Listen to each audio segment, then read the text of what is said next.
So today I'm going to be talking about results from the first full 2 seasons of use of the third generation camera on the South Pole Telescope, in particular, our analysis of polarization data. This is work that was principally led by Fei Ge and Marius Milea, who were both at UC Davis at the time. These individuals also provided really important contributions to the analysis. And of course, this work would not be possible at all without the South Pole Telescope collaboration. Gravitational lensing plays a really important part in our understanding of our data. So let me give you a chance right now from home to detect CMB lensing. So you can look at this map and see that there's a region of the map where the statistical properties are different than they are elsewhere. And that's right in the center where there's a lens doing some magnification. This is exactly how we detect the presence of lensing and reconstruct how the CMB has been lensed is by finding how and where the CMB has been either magnified or demagnified or sheared, and because that shows up in the statistical properties and that departure from statistical isotropy.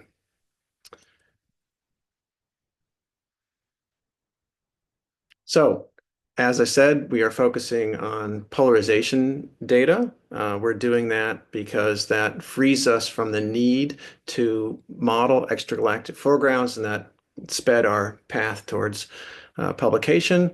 That modeling of extragalactic foregrounds to do lensing properly from CMB temperature is certainly possible. It's been done in other experiments, and it is an ongoing analysis now. But what we have published is these results based on polarization.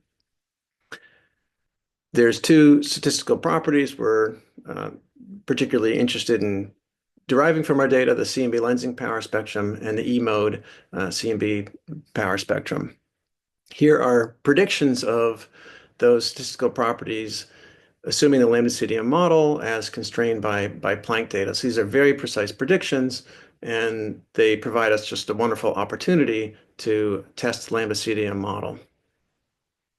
Let me tell you a little bit about the South Pole Telescope and our third generation camera. So we've been observing the CMB since 2007 for 18 years now, most recently with this third generation camera, which has 10 times as many detectors as its predecessor, sensitivity at 95, 150, and 220 gigahertz to both temperature and polarization. We've observed a total of about 10,000 square degrees, but in this talk, we're focusing on this 1,500 square degrees and the first full 2 years of observing. Here are the 3 different surveys. The main survey here in blue, this summer survey in yellow, and then the wide survey in green, totaling 10,000 square degrees. This main field is where we've spent most of our time. It's about 1,500 square degrees. One of the reasons for observing here is that it allows us to delens the bicep Keck region in support of the search for primordial gravitational waves. The noise levels listed here in the table are what we expect when we've finished 7 years of observing this field. We're just using 2 years of data here, so our noise level is about 2 times higher than what's written here in the table. So after a long process I can't describe, here are our maps filtered as they must be due to our observing from under the atmosphere. So all large-scale patterns are removed. Also just for display purposes, these maps come with an additional 6 arc minute smoothing applied. And we have maps T, Q, and U at 95, 150, and 220 gigahertz, although we're only using the Q and U maps in this analysis. So for the first time, we're using this new methodology to reduce the data to power spectra and errors on those power spectra. That's this Muse technique, marginal unbiased score expansion developed by Malaya and Seljak.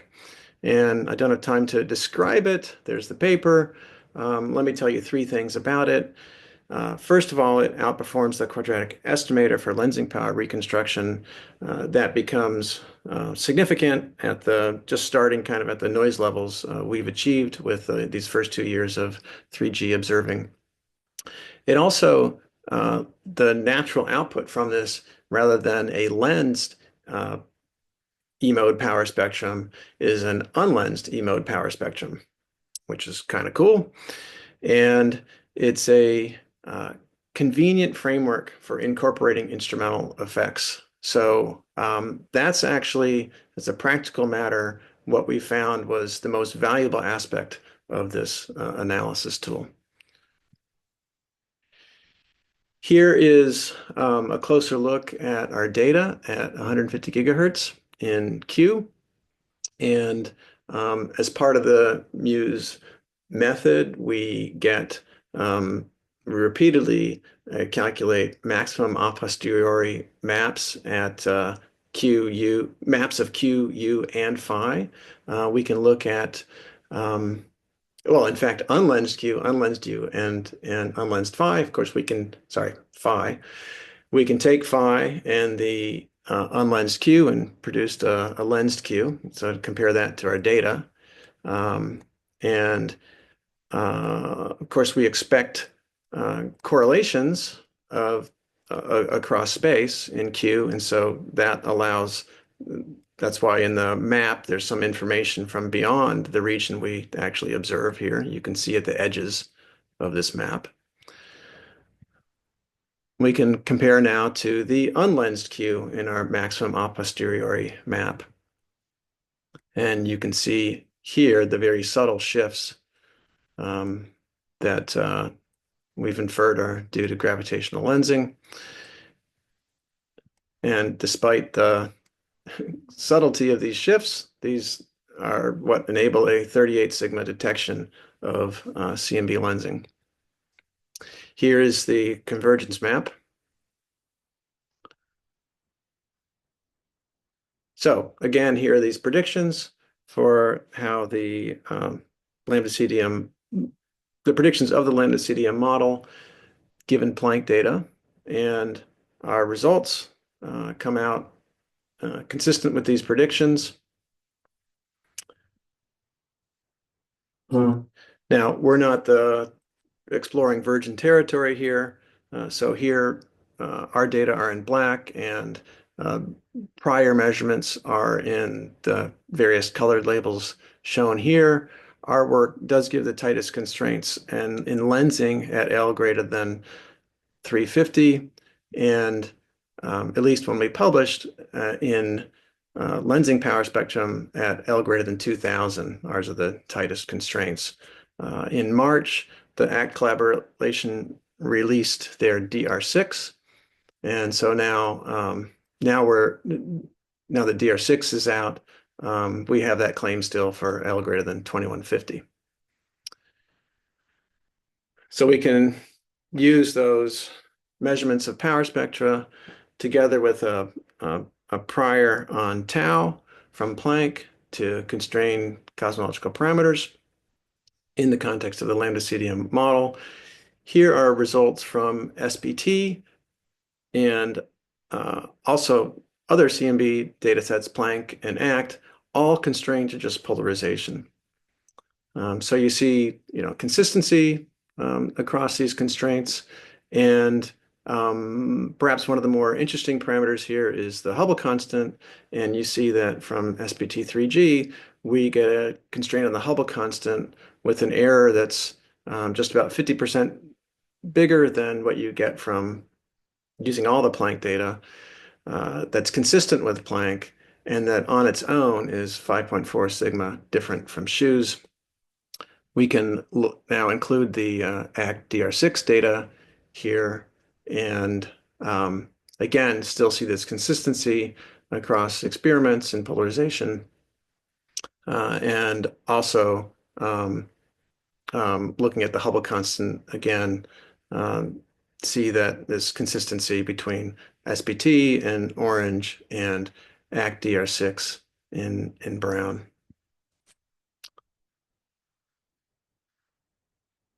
Here is a plot showing constraints on the Hubble constant from a variety of CMB experiments and combinations, well, WMAP, ACT, SPT, blank, that are all consistent with each other and inconsistent with our most precise cosmology model independent inference of the Hubble constant that comes from the SHOES collaboration, where they're using Cepheid variable stars to calibrate supernovae. Of course, this is a discrepancy that remains unexplained. Let's also look at S8. Here are some constraints on S8 from lower redshift observations and constraints from the CMB, again, assuming lambda CDM. SPT comes in with this high, in this value consistent with other CMB experiments, if anything, a bit higher.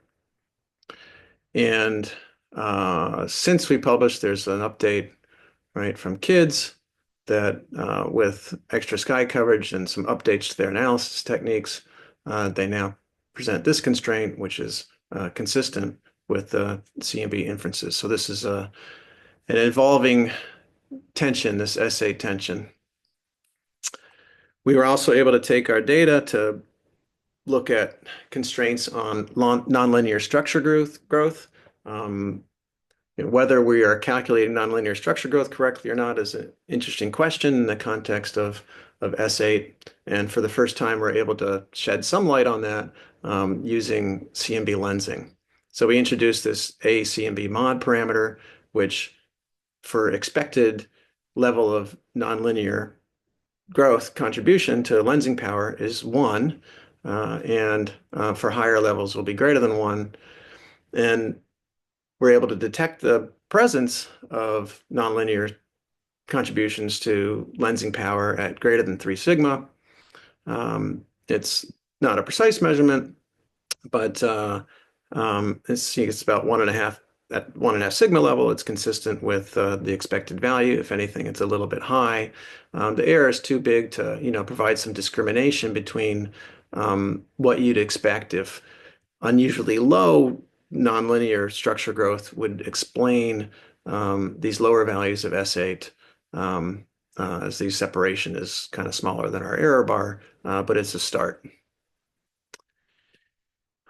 Of course, our constraints on the matter power spectrum come from a range of redshift and K.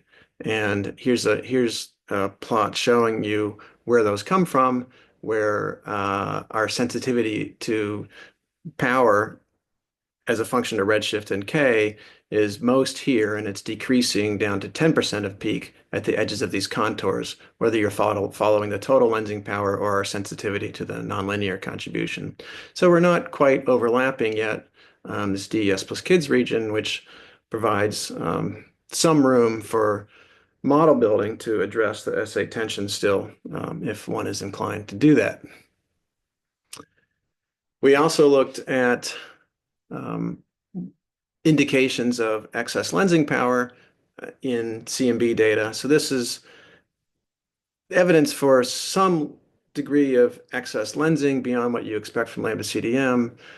Existed in prior data. You can see, for ACT lensing power here, together with Planck and BAO, coming out here on this A lens parameter. A lens is a phenomenological parameter that boosts the lensing power that's used to model CMB power spectra, as well as boosting the model power spectra used to compare to lensing reconstruction data. So anywhere you're using predictions of CMB lensing, A lens is boosting it up if A lens is greater than 1. So A lens equals 1 is the lambda CDM value. And so you see here some indication at about, well, somewhat greater than 2 sigma level of excess lensing. And not only from ACT, but also from Planck. Where does SPT come in? We also see some evidence of excess lensing. You combine all these, you get this result. This is at about the 2.7 sigma level. This evidence for excess persists, although at a slightly less significant level, even without BAO data. And BAO here is the year one DESI BAO.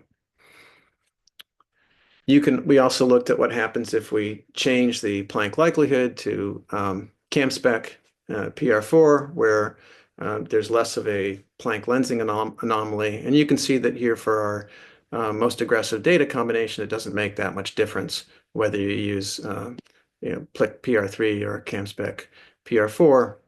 I still have roughly a 2.7 sigma departure from the lambda CDM value. This is one of a couple of things that is making the neutrino mass situation a bit puzzling. Unclear what's going on. Still could be just a statistical fluctuation. Let's look now at the future with SPT-3G very briefly. So here is what we had, prior to Muse. Here's the addition of the Muse EE. Here are some model power spectra, lensed model power spectra. You can see here Muse not falling on this best fit lambda CDM curve, and that's because it's unlensed. So there's adding in the lensing curve. You can see the departure from lensing. Then came the ACT-DR6 data, so that's including that here. Here are the forecasts for what we should be seeing very soon from SPT in TT and EE and TE. Here is, actually, I'm running out of time. I'm going to skip through this. This is just one application of something we can do with these kind of spectra. Here's what we should have from 10,000 square degrees. Again, these are error bars multiplied by a factor of 3. And here is my summary. Thank you very much. And I guess we're out of time, so I'll just leave these here.